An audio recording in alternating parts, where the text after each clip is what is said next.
there's going to be pathways for you to easily follow. And let's just make sure we're not falling into any ditches on the side of those paths. Because trust me, I've seen it happen with some of these little ones, okay? So let's make sure we're keeping an eye on those guys. Now touching walls or formations. This is a really big one for us. Now usually I would just have one person correct.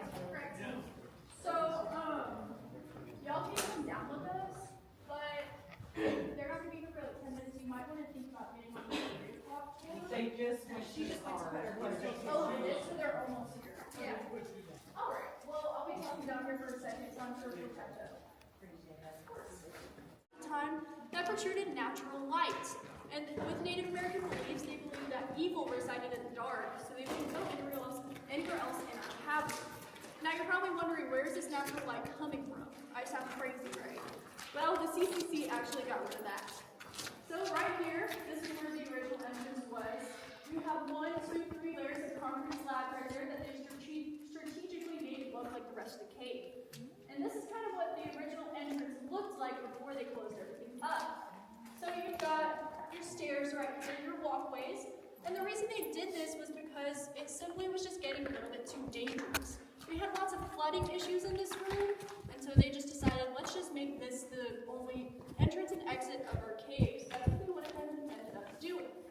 Now, how do I know that the Native Americans were in this room, you ask? Well, that is because of this layer of church right here. Now, church usually grows out like a shelf, and they kind of mine this back all the way back to the limestone. And it's only like this in this one room. Now, why did they want the church? Well, they were making spearheads and arrowheads with it. So this is actually a real, it's unfinished. We don't know if it's going to be a spearhead and arrowhead, what if they were going to make with it per se, but it is real and it's from back in the day. And we actually found it about 6 years ago, back there. One of our other tour guides, Misty, was changing a light bulb. She stuck her hand in that crevice down there and pulled out this. It's been on display ever since. Now, I really...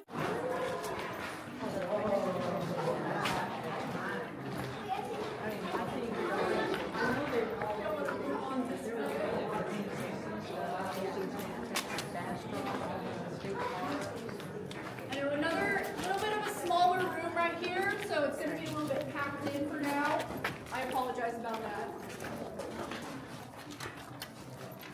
Alrighty, guys. So has anyone been to Carlsbad Caverns? Over here? Over here? Okay, so quite a few of us. So y'all know how cool it is, right?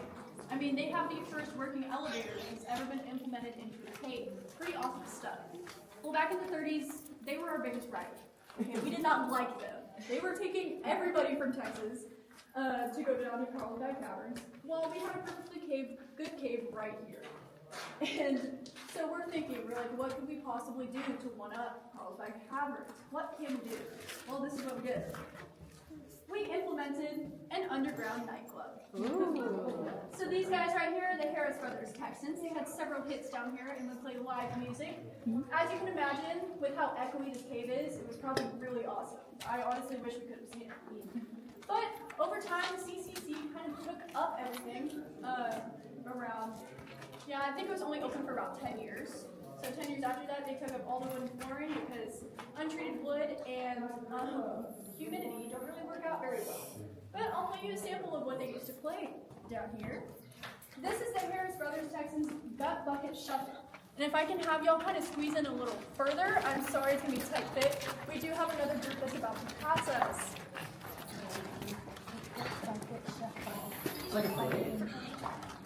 Careful the flash there, sir.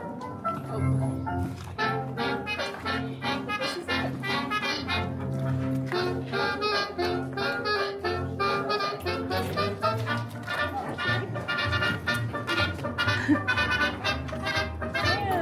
She's saying that band used to play this kind of music in here.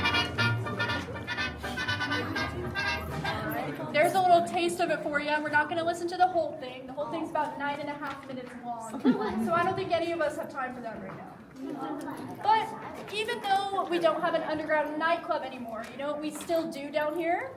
Weddings. So if anyone knows anyone who wants to get married in a cool place, we have of rock bottom prices down here. But that's my one joke of the day.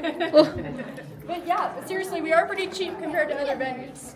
All right. Turn on the lights.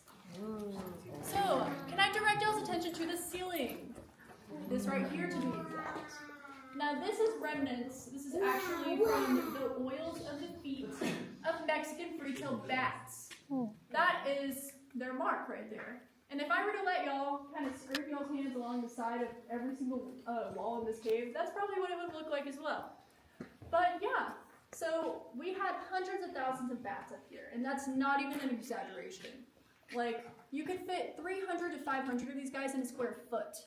I mean, they really like to be together. Very much a communal species. But yeah, if our bats are up here, what do you think is down here? Poop. Poo, guano, to be exact. Well, luckily for us, the Confederate Army took care of that for us during the Civil War times. They had two jobs they could do. They could be down here, shovel poop, or they could be... Is she... Y'all can go on. Is she going to be all right?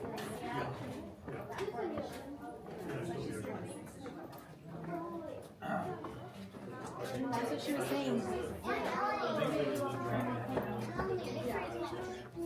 Wait, what? So did she get out? Yeah. Alright, y'all can keep on moving along. I mean, like, she could actually. There's definitely fireworks in here. You think so? I bet there's gonna be spiders. No, I can do what you like. Okay, the fireworks. Wait, no. Please. Hit the wall.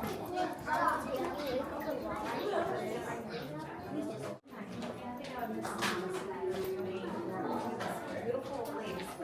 Go out and swim. You're going to ski on these old boats. Jack.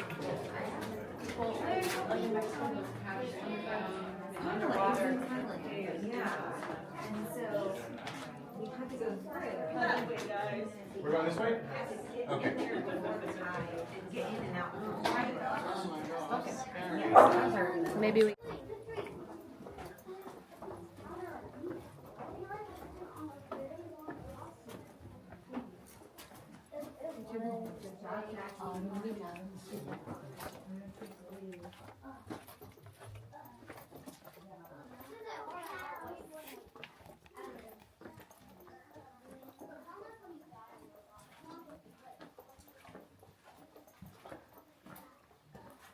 Rolling?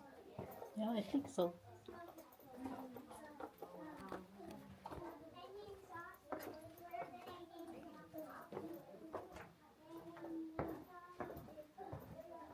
Close it up.